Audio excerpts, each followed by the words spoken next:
Hello दोस्तों, A1 ज्ञान studio में आपका स्वागत है। यदि आपको यह कहानी पसंद आए तो लाइक करें, शेयर करें और सब्सक्राइब करना ना भूलें। तो चलिए बिना देर किए कहानी की शुरुआत करते हैं। ये क्या बहू, तुम बिना घूंघट किए बाहर चली आ रही हो। मोहल्ले देखेंगे तो क्या सोचेंगे? हमारी इज्जत का ज़रा सा भी ख्याल नहीं है तुम्हें? हमारे खानदान में बहुएं बिना घूंघट बाहर नहीं निकलती है।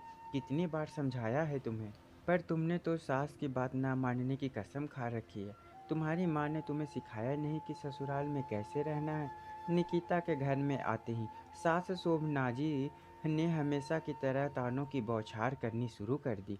निकिता की शादी 6 महीने पहले ही वर्ष से हुई है। उसकी ससुराल में सास ससुर, एक छोटी ननद पूर्वी और उसके पति हरसिंह थे। एक छोटा परिवार था। ससुराल में निकिता के लिए बहू वाले सारे नियम लागू थे। सास तेज स्वभाव की महिला थी। घर में उन्हीं का शासन चलता था। घर के सारे कामों में जिम्मेदारी निकिता को सौंपकर उन्होंने घर के काम से मुक्ति पा ली थी। निकिता ससुराल के माहौल में रचने बसने की पूरी कोशिश करती थी। घर की सारी जिम्मेदारी भी बखूबी संभालती थी, पर फिर भी कुछ गलती हो जाए तो सास ताने देना शुरू कर देती थी कि तुम्हारी माँ ने तुम्हें कुछ सिखाया नहीं, कोई संस्कार नहीं दिए। बात बात पर मायके वालों को अपमान करती थी। निकिता अपने संस्कारों की वजह से चुप रहती थी और कोशिश करती थी कि उन्हें शिकायत का मौका ना दे, ताकि उसकी माँ के संस्कारों पर शोभनाजी ताना ना मार सके। निकिता 2 दिन पहले ही मायके गई थी रुकने के लिए। आज जब हर्ष उसे लेने गया तो पता चला कि निकिता अपनी मौसी के यहाँ गई थी, जो थोड़ी ही दूरी पर रहती है। हर्ष वहीं रुककर उसका इंतजार कर रहा था। तभी शोभनाजी का फ़ोन आ गया। हर्ष उसे बताता है कि निकिता अपनी मौसी के यहाँ गई है। उसके वापस आते ही हम दोनों घर के लिए निकलेंगे।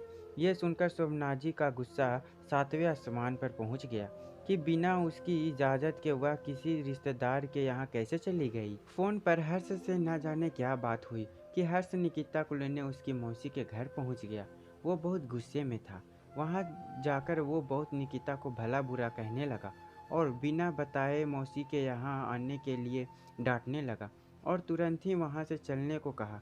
वहाँ उसको अचानक इस तरह आया देखकर सभी आश्चर्यचकित थे। सबने उसे समझाने की कोशिश की तो उनको भी अपशब्द कहने लगा। बेचारी निकिता शर्म और अपमान के कारण आंसुएं नहीं रुक रहे थे। हर्ष उसे लेकर सीधा अपने घर आ गया था। हर्ष के व्यवहार से दुखी निकिता रोते हुए कब घर आ गई उसे पता ही नहीं चल पाया था। उस पर घर में कदम रखते ही शोभनाजी ने उसे फटकारना शुरू कर दिया। तुम बिना घूंघट चली आ रही हो, एक तो बिना बताए अपनी रिश्तेदार के यहाँ चली गई। यही सिखाया है तुम्हारी माँ ने? निकिता, जो हर्ष के बर्ताव से पहले ही तुच्छ थी, आते ही सास के ताने सुनकर उसका सब्र का बांध टूट गया। वह बड़ी विनम्रता के साथ बोली, मम्मी जी, मेरी माँ ने मुझे बहुत कुछ सिखाया है और ससुराल में कैसे रहना है आप सिखा रही हैं, पर मुझे लगता है कि कुछ संस्कार आपको अपने बेटे को भी देनी चाहिए थी कि दामाद होकर ससुराल में किसी के यहाँ बिन बुलाए पहुँच जाना और किसी का अपमान करने का अधिकार तो उन्हें बिल्कुल भी नहीं है, क्योंकि संस्कार की ज़रूरत सिर्फ बहू को नहीं होती। हर्ष ने निकिता से कहा, तुम माँ से बदतमीजी कर रही हो निकिता।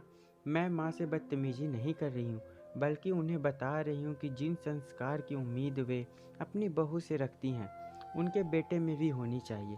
बहू को कैसे रखना चाहिए ये बात तो मम्मी जी हमेशा बताती हैं, पर दामाद को ससुराल में कैसा व्यवहार करना चाहिए यह बात शायद आपको बताना भूल गई। निकिता से ऐसे जवाब की दोनों की उम्मीद ना थी। उसका जवाब सुनकर और उसका क्रोध देखकर दोनों ने शांत रहना उचित समझा। शोभनाजी ऐसा दोबारा ना होने का आश्वासन दे और अपने कमरे में चली गई।